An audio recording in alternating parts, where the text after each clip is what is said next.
नमस्ते, मी मिलिंद कृष्ण साबळे आंतरराष्ट्रीय मानवाधिकार आणि मीडिया संघटन महाराष्ट्राचे प्रभारी म्हणून काम करत आहे। आज आमच्या संघटनेचे सांगली जिल्हा प्रभारी समाधान मोहिते व मीडिया फेडरेशनचे महाराष्ट्राचे अध्यक्ष सुनील साबळे यांच्या वतीने जिल्हा परिषद सांगली मुख्य कार्यकारी अधिकारी मान्य नरवाडे साहेब यांना निवेदन सादर केले आहे। या निवेदनामध्ये आज त्यांनी मागणी केली आहे की सांगली जिल्ह्यामध्ये जिल्हा परिषद शाळा ज्या आहेत त्या ठिकाणी स्वच्छतागृहाची सोय नाही, मुलींच्यासाठी जे स्वच्छतागृह आहेत ते देखील अपुरे आहेत।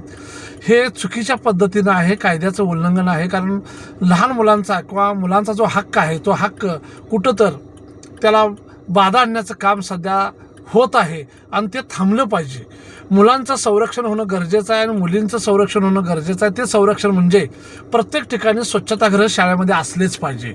याची जपणूक किंवा याची कार्यपद्धती प्रत्येक अधिकारी वर्गाने राबवणे गरजेचं आहे। मग त्यासाठी शिक्षणाधिकारी असतील किंवा माध्यमिक शिक्षणाधिकारी असतील, प्राथमिक शिक्षणाधिकारी असतील, विस्तार अधिकारी म्हणून काम करणारे अधिकारी असतील, BDO अधिकारी काम करणारे असतील, त्याचबरोबर मान्य शिवसाहेब असतील, या सर्वांचं लक्ष जिल्हा परिषद शाळेच्या देखभालीकडे असणं गरजेचं आहे। परंतु सध्या आमच्या सांगली जिल्हा परिषद मुख्य कार्यकारी अधिकारी नरवाडे साहेब आल्यापासून थोडीशी प्रगती होताना दिसत आहे। त्यांना अवधी देणे काळाची गरज आहे। परंतु आज पुढारी व या पेपरमध्ये ज्यावेळी बातमी वाचली की काही शाळेमध्ये जिल्हा परिषद शाळा ज्या आहेत 40, 20, 30 या ठिकाणी स्वच्छतागृहच नाही, म्हणजेच बालकांचा हक्कावर गदा आणण्याचं काम चालू आहे। म्हणून आमच्या संघटनेच्या वतीने शिवसाहेबांना विनंती आहे, त्याचबरोबर जिल्हाधिकारी साहेब यांना विनंती आहे व महाराष्ट्राचे शिक्षक संचालक यांना विनंती केली आहे की आपण ताबडतोब सांगली जिल्हा परिषद शाळा अंतर्गत येणाऱ्या शाळेमध्ये तपासणी करावी व ज्या ज्या ठिकाणी स्वच्छतागृह नाहीत मुलींसाठी,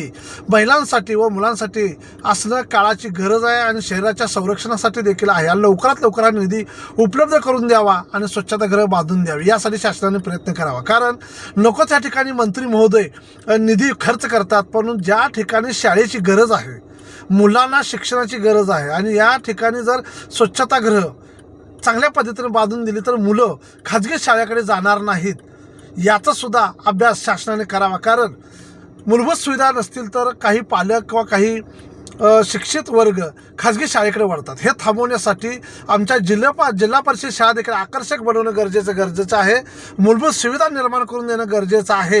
पुन्हा एकदा शासनाला विनंती करत आहोत की आपण लवकरात लवकर या शाळेमधून जिल्हा परिषद निधी उपलब्ध करून द्यावा, अन्यथा आम्ही जनहित याचिका संघटनेच्या वतीने दाखल करणार आहोत। हा इशारा आमच्या सांगली जिल्हा टीमच्या वतीने समजावा एवढेच इथे विनंती करतो, थांबतो। जय हिंद, जय भारत, जय संविधान। यावेळी आमचे सांगली जिल्हा प्रभारी समाधान मोहिते आणि महाराष्ट्राचे अध्यक्ष सुनील साबळे यांचे संघटनेच्या वतीनं हार्दिक स्वागत। कारण शाळेकडे लक्ष देणे प्रत्येक संघटनेचं काम आहे, सामाजिक कर्त्याचं काम आहे। परंतु काही नको त्या ठिकाणी लक्ष देतात, परंतु मुलांच्या विकासाकडे लक्ष देत नाहीत आणि आज आमच्या संघटनेने त्यासाठी आवाज उठवलेला आहे। त्याबद्दल त्यांचं देखील हार्दिक स्वागत व अभिनंदन। आणि प्रशासनाला विनंती आहे की आपण लवकरात लवकर याकडे लक्ष देऊन सहकार्य करावे आणि मुलांचा आणि मुलींचा जो हक्क आहे तो हक्क सुरक्षित कशा पद्धतीने राखता येईल यासाठी आपण प्रयत्न करावा। थांबतो। जय हिंद, जय भारत, जय संविधान।